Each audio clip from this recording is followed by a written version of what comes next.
আসসালামু আলাইকুম রহমতুল্লাহ। কেউ কেউ ধানমন্ডি ৩২ নম্বর ভাঙাকে ঐতিহাসিক বিজয়, বিখ্যাত কর্মকাণ্ড, মাস্টারপিস বলে মনে করে। তার মধ্যে হাসনাত আবদুল্লাহ, এনসিপির দক্ষিণাঞ্চলের মুখ্য সংগঠক হাসনাত আবদুল্লাহ অন্যতম।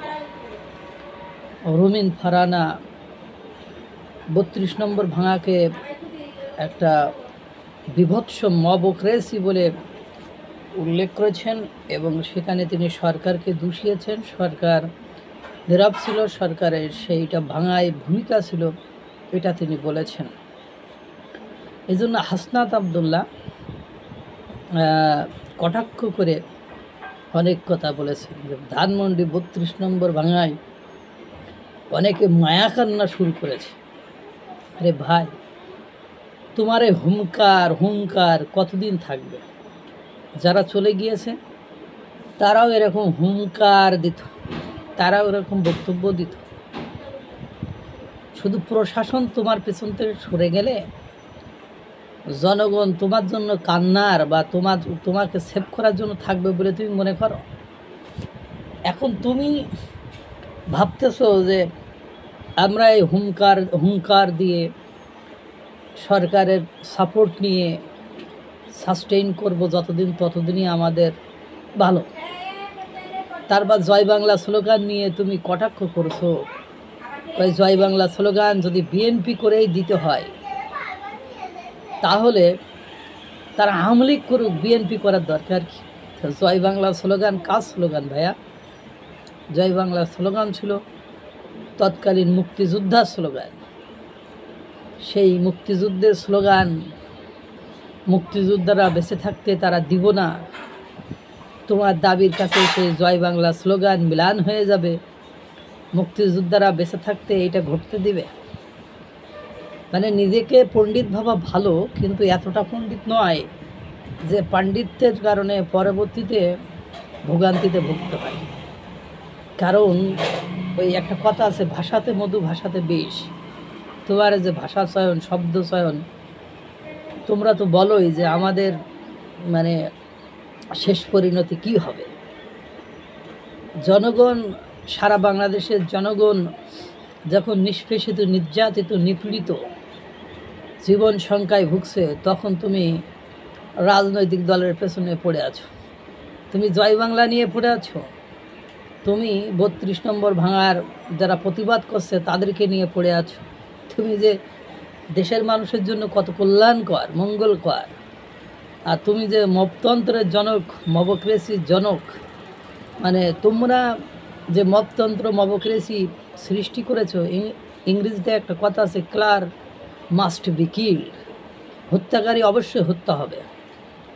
তা তোমরা যে ধ্বংসাত্মক খেলায় মেতেছ, এই ধ্বংসাত্মক খেলাই তোমাদের একদিন শেষ পরিণতি। এইভাবেই দেখবা কত কিছু বাংলাদেশের ধ্বংস হয়ে যাচ্ছে। আরে ভাই, ইসলামের ইতিহাস তুমি তো জানো না, ইসলামের ইতিহাস তুমি তো জানো না। ক্ষমতা চিরস্থায়ী নয়, ক্ষমতার দ্বন্দ্ব পৃথিবীতে সবচেয়ে বড় দ্বন্দ্ব। এখানে ক্ষমতাকে নিয়ে যারা খুব বাড়াবাড়ি করেছে তাদের শেষ পরিণতি কি হয়েছে সেটা অল্প বয়স তো বুঝতে পারছো না। শুধু ভাবছো একটা দলকে নিচ্ছিন্ন করে দেবো, একটা দলের নাম গন্ধ থাকবে না, কিন্তু ওই দলের ব্যক্তিবর্গ তো থাকবে। কোটি কোটি মানুষকে তুমি কত বছর আটকে রাখবে? ফাঁক ফকর দিয়ে ঠিকই বের হয়ে যাবে। তুমি আসলে প্রতিহিংসার রাজনীতি করো, তুমি আসলে ধ্বংসের রাজনীতি করো। আর এরকম গরম গরম বক্তৃতা শুনতে অনেকের ভালো লাগে, কিন্তু সমস্যা হলো এর ভূত ভবিষ্যৎ কি এটা অনেকে বোঝে না, এটা অনেকের উপলব্ধিতে আসে না। আমি বারবার করে বলি, ধ্বংসাত্মক কথাবার্তা থেকে বিরত থাকো, অপমানসূচক কথাবার্তা থেকে বিরত থাকো। কারণ পরবর্তীতে, বর্তমান সময়ে ডিজিটাল যুগ, এখানে সব কিছু রেকর্ডেড থাকে। পরবর্তীতে এগুলো গোদের উপর বিস্ফোরা হয়ে দাঁড়াবে, সেগুলো নেওয়া যাবে না। আমরা কথায় কথায় একটা দলকে বলছি অমুক দল তো পালিয়ে ভারতে গিয়েছে, তোমাদের পালানোর জায়গাও নেই। রে ভাই, যারা ভারতে গিয়েছে তাদের হিসাব আলাদা, অনেকে তো লন্ডনে অনেক আগেই গিয়েছে। আর কথা হলো, কেউ ভারতে পালিয়ে গিয়েছে, কেউ লন্ডনে পালিয়েছে। তো এটা যদি তোমার দিকে তীর নিক্ষেপ করা হয় তাহলে তুমি কোথায় যাবে? পাকিস্তানে যাবে? কারণ তোমার আমার তো পাকিস্তানের পীড়িত খুব বেশি। পাকিস্তানে যাবে? খুব মানে বড় বড় কথা বলো, খুব মানে জয় বাংলা স্লোগানের বিপক্ষে কথা বলে। আরে ভাই, জয় বাংলার লোক আছে, থাকবে, এটা স্বাভাবিক। মুক্তিযোদ্ধারা যতদিন বেঁচে আছে, হয়তো বা আমাদের প্রজন্ম, পরের প্রজন্ম ভয়ে, মবত্রাসের ভয়ে, মবক্রেসির ভয়ে বলবে না, কিন্তু অ্যাডভোকেট ফজলুর রহমানের মতো বীর মুক্তিযোদ্ধা, আবদুল্লাহ মামুনের মতো অধ্যাপক মামুনের মতো বীর মুক্তিযোদ্ধা, এরা জয় বাংলা স্লোগান দিবে। তুমি হাসনাত কোনোভাবে ঠেকাতে পারবে না। এই মবতন্ত্র সৃষ্টি করেছো, এই মবতন্ত্রই তোমার শেষ পরিণতি, মনে রাখিও। আল্লাহ তাআলা সকলকে ভালো রাখুক, সুস্থ রাখুক। আসসালামু আলাইকুম ওয়া রাহমাতুল্লাহ।